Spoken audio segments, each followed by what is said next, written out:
What's up everybody and welcome back to Banished. I'm Abatage and we are here looking at the town hall that's currently being built.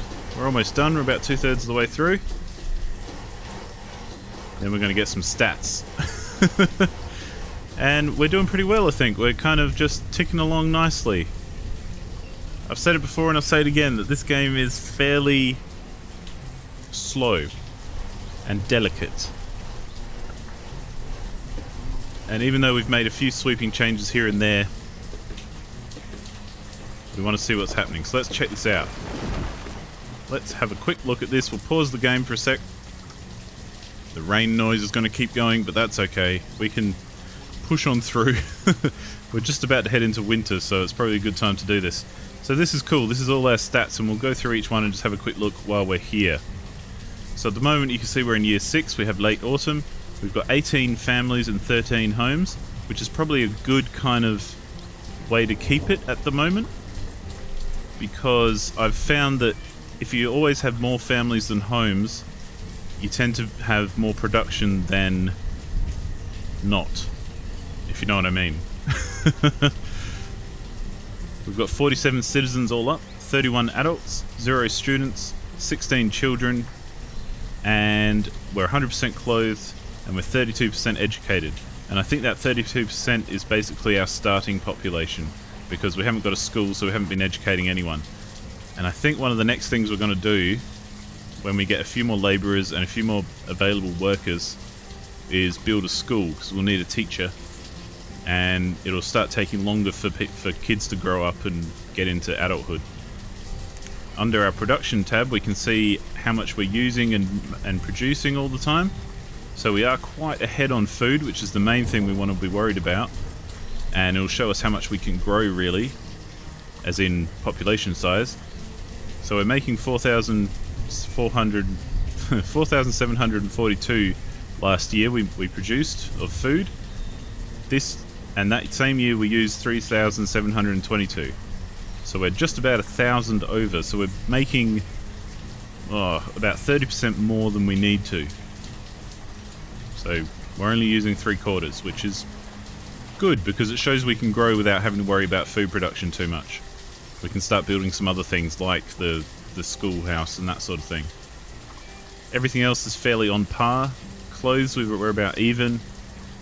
Tools, we're about even. So we could probably do with making some more tools and some more clothes, perhaps. Fuel, which is another important one, that's the firewood. And it also includes coal, because they will burn coal if they have that available to them, but because we don't have any mines, it doesn't really matter. So fuel, we're making way more than we need, which is great. Logs, we're not really doing that, but that's okay. Stone and iron as well, I don't worry about them too much. Iron can be an issue if we don't have enough tools and that sort of thing, because, well, can't make tools without iron. This is our overall inventory. It's not that useful to look at it as an overall thing, because unless you want to talk about trade and that sort of stuff, because for trade you need to basically take items you have created and store them in the trade depot or the trading post, so that they can then be traded to merchants who come by. This is the cool one, the graphs. So here we've got a population graph. If we go to 5 years, because that's about... Oh no, we've been around for 6, haven't we? So let's do 10 just to show a good thing. So this is where we started. So our population went straight up. The yellow line is our overall population, green is adults, and red are children, and the purple one are students. So we've got a fairly nice even growth here, which is what we want. So as our adults are growing, we're also getting more children. So that's that aging population problem that I was talking about in the last episode that I had, where I had way too many adults, you know, children growing up to become adults, but not enough new children being born. So once the adults died of old age, they just kind of plummeted and there were no children to replace them. So far this is a good kind of growth level. Although we're only looking at 6 years worth, so it's kind of hard to tell at this point, but we can look at everything. We can look at our citizens. This will show us how healthy, happy, educated and clothed they are. The education's going down because as we get more, less percentages are educated. because at the start everyone was educated, but every new person hasn't been educated. We got a little bit unhealthy to begin with there, but that came back up again and we're doing well again. Food, this is how much food we have. So it's nice to see that we've got a consistent amount of food being stored, even though it's a little bit up and down. This is our log production, which doesn't really matter. Stone production, iron, which again is nice to see that it's not dipping right down because we need it for tools. Same with firewood. Coal, we don't have any tools. Nice to see we've got a nice consistent thing, so as we're using them we're able to make more, which is nice. Same with herbs, I imagine. Yep, that's just a flat line. Herbs aren't something you have to really worry about too much. Clothing, again, like the tools, is nice to see it's kind of staying up there. And finally alcohol, which we don't have any of. But population is the one we're going to keep an eye on the most. Nomads. There are no nomads at the moment. Every now and then you'll get a notification pop up saying that nomads are requesting citizenship. So you come to this tab and it'll tell you that an X number of nomads want to join your town. And essentially the problem with that is it could be too much of an injection of population. So you could suddenly get a real spike in population, so that'll affect your production and how much you're using and stuff without actually having the infrastructure to support it. So they can really fuck with you. On my first game through, which I didn't do very well, I did accept some nomads here and there, but I reckon they just messed everything up because they just unbalanced everything way too much. And basically if you shoot up too much, you're going to fall pretty hard. So if you have a nice gradual kind of growth, that's what kind of is sustainable, and you know, everything seems to work together well when you do that. And finally, trade items, which is basically items that we've discovered, like seeds and livestock. So we can unlock all these by meeting merchants and trading for different seeds. Seeds are quite expensive to trade for, so you need plenty of stuff to be able to trade for. And same with livestock and that sort of thing, because once you've got them, you can just propagate them as much as you want. But that's why the town hall is really useful.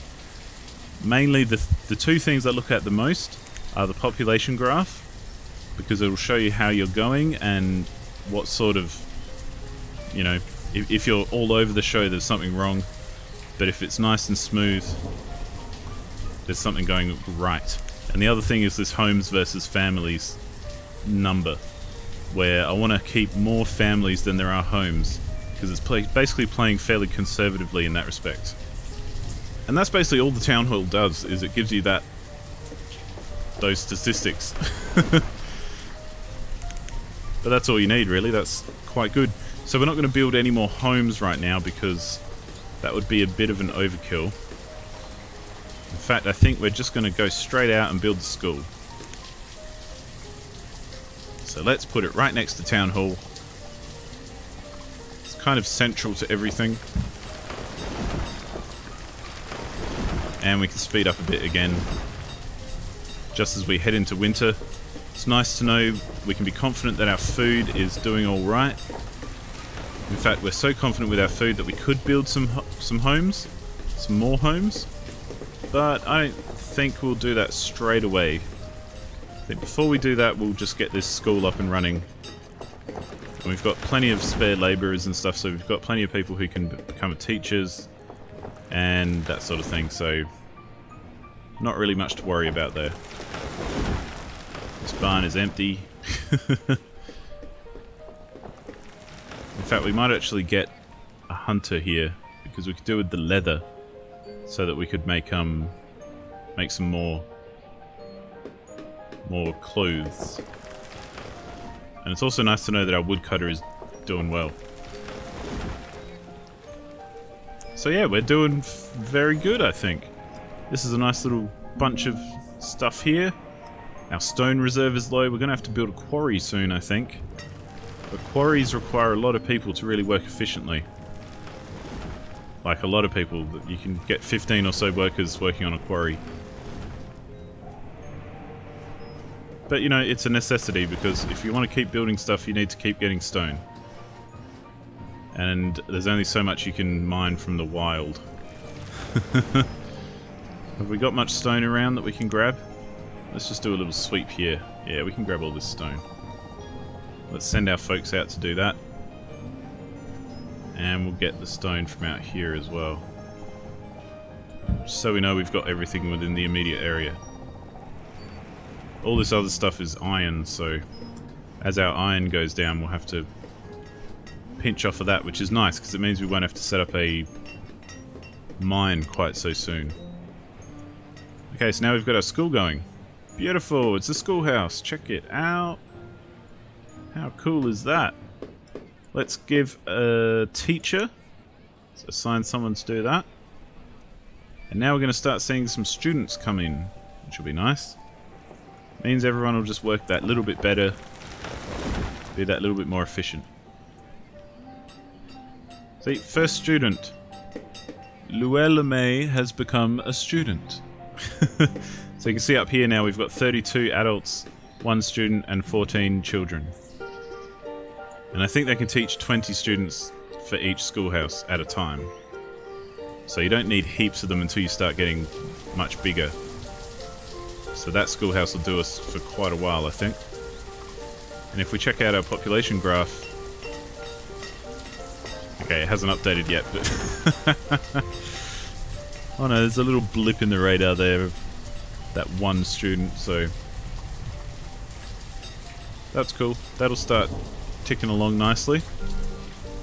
But for now, because we've got a few labourers up our sleeves, I think we're going to build... I know it's food and we just talked about how we've got plenty of food, but I really want the leather, which is the main reason I'm going to build this hunting cabin. And I think we'll build it right here.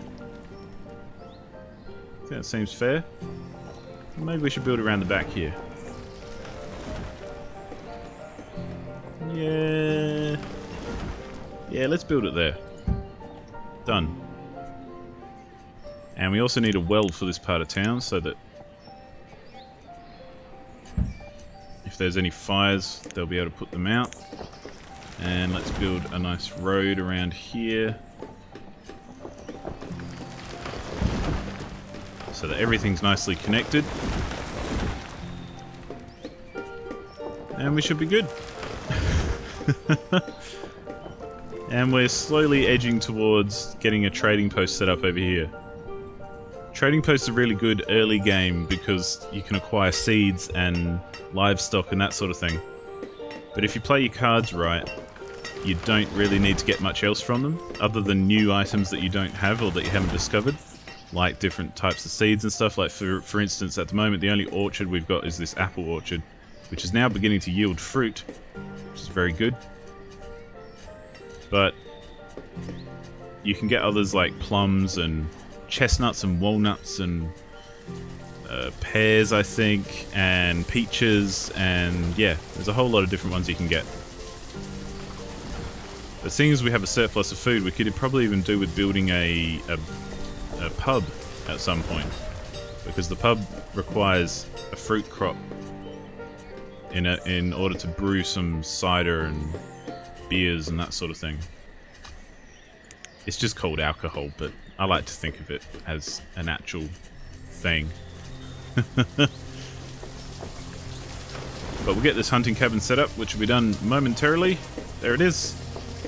And let's assign some hunters. Cool. So they'll start hunting away, and that'll give us some more leather, which will be nice, so that our tailor can keep tailoring. And we could even put our limits up on our clothes and stuff, because we're actually exceeding it. So let's put it up to 100, which will be plenty. Let's do the same for tools, just so we know we've got a shitload. How's our fuel going? We're still producing more fuel than we're using. Where's fuel? Oh no, we're using heaps more. We might need to get another woodcutter into the mix. In fact, let's do that right now. So you can never have too many woodcutters.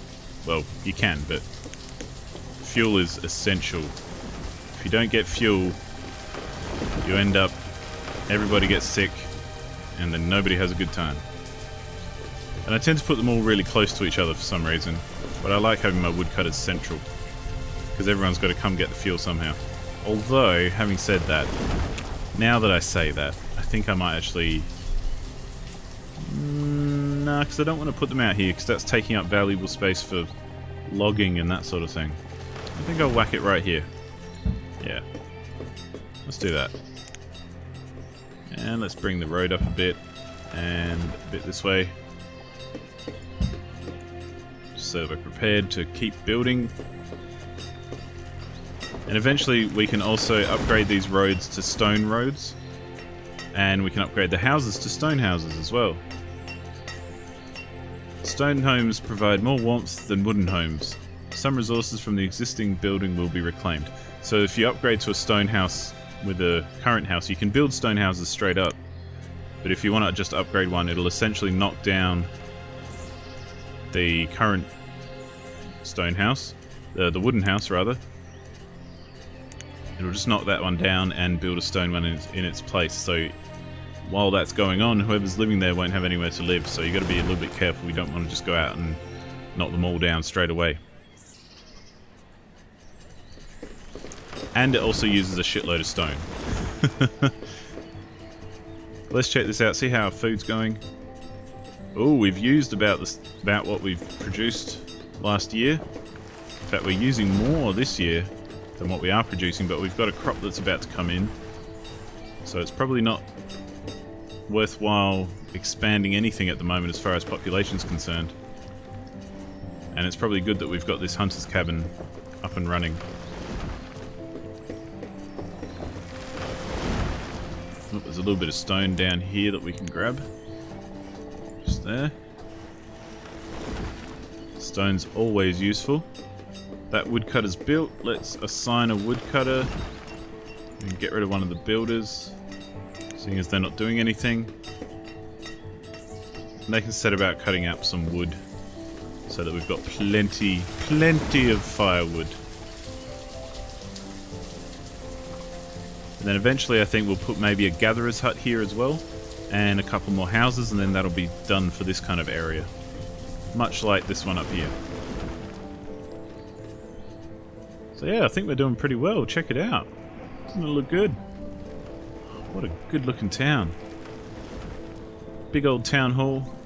The town hall does look a bit weird sitting there amongst all the little buildings and this tiny little area where there's a field and orchard and it's a bit of overkill really, isn't it? We'll wait till we get a church in there.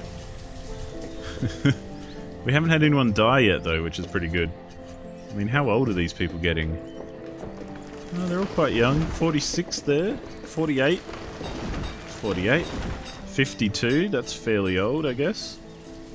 I mean, it's not in the grand scheme of things, but for the town, that's old. Yeah, it looks like 52 is our oldest. And they can live till they're like 80 or, you know, fairly old. Got some young families around here, that's for sure.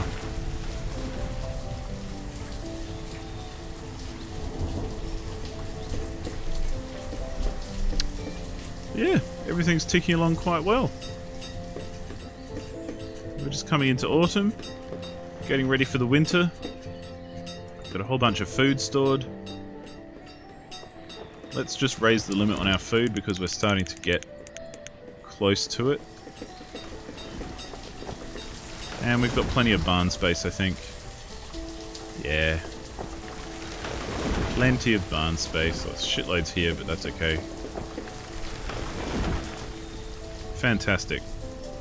Well, I think we're going to leave this episode right here. We got the town hall built and we've got a nice smooth growth here. You can see the children are going down as the students go up. So that's okay. That'll take a bit of a dip, but that'll take a bit of a rise. Let's zoom in a bit to 5 years. You can see it a bit better. Maybe 2 years. Yeah. But we've got a nice growth going on there. And we've got a good kind of ratio with family to houses. Our production is doing alright. We're just hanging in there with food.